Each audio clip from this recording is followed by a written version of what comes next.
आप देख रहे हैं आज की सत्ता। हेलो दोस्तों, क्या हाल है। तारीख आज 8 अगस्त 2025, दिन शुक्रवार, हिंदी तिथि चतुर्दशी, दोपहर बाद पूर्णिमा शुरू हो जाएगी। और आइए बात करते हैं आज के मुख्य समाचार में देश भर की तमाम बड़ी खबरों पर नजर डालते हैं। देखिए दोस्तों, एक तो आज के दिन को भारत छोड़ो आंदोलन दिवस के रूप में मनाया जाता है, क्योंकि आज ही के दिन 8 अगस्त 1942 को क्विट इंडिया मूवमेंट की शुरुआत की गई थी। करो या मरो के नारे के साथ ही गांधी जी ने पूरे देश में आंदोलन का जोश भर दिया था। अंग्रेजों से कहा था भारत छोड़ो। तो इस आंदोलन की आज के दिन शुरुआत हुई थी और आज के दिन को इंटरनेशनल कैट डे के रूप में भी मनाया जाता है। चलिए आगे बढ़ते हैं अब अपनी खबरों में। देखिए, एक तो इस बार रक्षाबंधन के पर्व को लेकर अपडेट आ रहा है कि आज 8 तारीख को तो सावन पूर्णिमा का व्रत रखा जाएगा और कल 9 अगस्त को मनाया जाएगा रक्षाबंधन का त्योहार। इस बार 2 दिन रहेगी सावन पूर्णिमा, लेकिन उदय तिथि के हिसाब से कल ही रहेगा रक्षाबंधन का पर्व।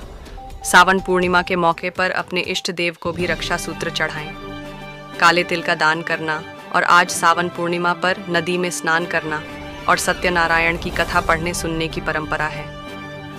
रक्षाबंधन के मौके पर बाजार में रंग बिरंगी राखियों की रौनक भी देखी जा रही है। दूर रहने वाले भाइयों को कुरियर और डाक के जरिए भी राखियां भेजी जा रही हैं और व्यापारिक संगठन कैट का भी अनुमान है इस बार रक्षाबंधन पर रिकॉर्ड कारोबार होगा।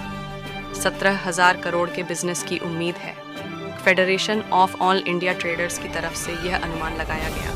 तो रक्षाबंधन का पर्व कल रहेगा 9 तारीख को और इस बार राखी पर कोई भद्रा भी नहीं लग रहा, तो बहनें कभी भी अपनी भाई की कलाई पर राखी बांध सकेंगी। हालांकि ध्यान रखें, इस बार रक्षाबंधन पर लगभग 2 घंटे तक राहु काल रहेगा। तो जो राखी बांधने का अति शुभ मुहूर्त रहेगा, 29 सालों बाद समसप्तक योग में 9 अगस्त को रक्षाबंधन का पर्व मनाया जाएगा। राज्य सरकारों की तरफ से भी रक्षाबंधन के मौके पर माताओं बहनों को तोहफा दिया गया है।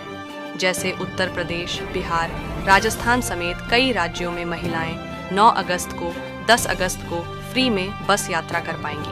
और मध्य प्रदेश में भी लाडली बहना योजना की 27वीं किस्त के रूप में एमपी सरकार ने 1,859 करोड़ बहनों के खातों में भी भेज दिए हैं। इस बार रक्षाबंधन के पर्व के मौके पर 250 सुगुन के अलग से दिए गए हैं, तो टोटल 1,500 रुपये की धनराशि भेजी गई है।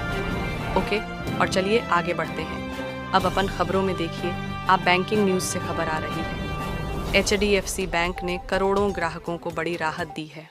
होम लोन की किस्त अब आपकी कम हो जाएगी, क्योंकि बैंक ने 2 साल के पीरियड को छोड़कर बाकी सभी होम लोन के ब्याज दरों में यानी MCLR में 0.05% की कटौती की है।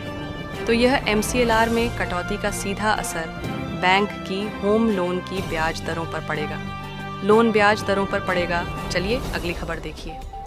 प्रधानमंत्री नरेंद्र मोदी और JP नड्डा चुनेंगे NDA के उपराष्ट्रपति पद का उम्मीदवार। अहम बैठक में यह फैसला लिया गया। बीते दिन गुरुवार को 9 सितंबर को होने वाले उपराष्ट्रपति चुनाव पर चर्चा हुई और NDA ने फैसला लिया है। मोदी और नड्डा तय करेंगे। और वहीं मानसून सत्र के इस दिन भी विपक्ष ने बिहार में SIR के मुद्दे पर हंगामा किया। लोकसभा, राज्यसभा की कार्यवाही 1 दिन तक के लिए स्थगित हुई है। चुनाव आयोग की तरफ से भी उपराष्ट्रपति चुनाव की अधिसूचना जारी हो चुकी है और 3 लोगों ने नामांकन पत्र भी जमा करा दिए गए हैं।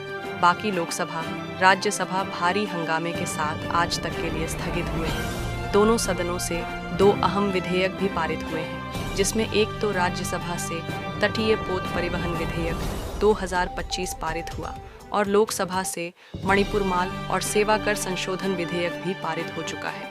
प्रधानमंत्री नरेंद्र मोदी ने भी कहा कि हमने 1500 पुराने कानूनों को खत्म किया।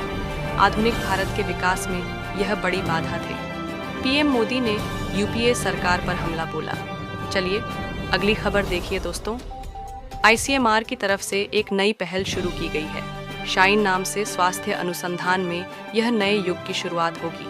ICMR यानी Indian council of medical research की तरफ से यह साइन पहल शुरू की गई है और इस शाइन का फुल फॉर्म है science and health innovation for next gen explorers. और इस योजना के जरिए कक्षा 9वीं से 12वीं तक के छात्रों में वैज्ञानिक जिज्ञासा उत्पन्न की जाएगी और शोधकर्ताओं के रूप में उन्हें प्रेरित किया जाएगा। चलिए अगली एक रिपोर्ट सामने आ रही है कि भारत का एआई खर्च यानी आर्टिफिशियल इंटेलिजेंस पर खर्चा 2028 तक 10.4 अरब डॉलर तक पहुंचने की उम्मीद है। और वहीं गुजरात सरकार ने भी एक नया आदेश जारी किया। राज्य के सभी स्कूलों में कक्षा 9वीं से 12वीं तक भगवत गीता अनिवार्य रूप से पढ़ाई जाएगी।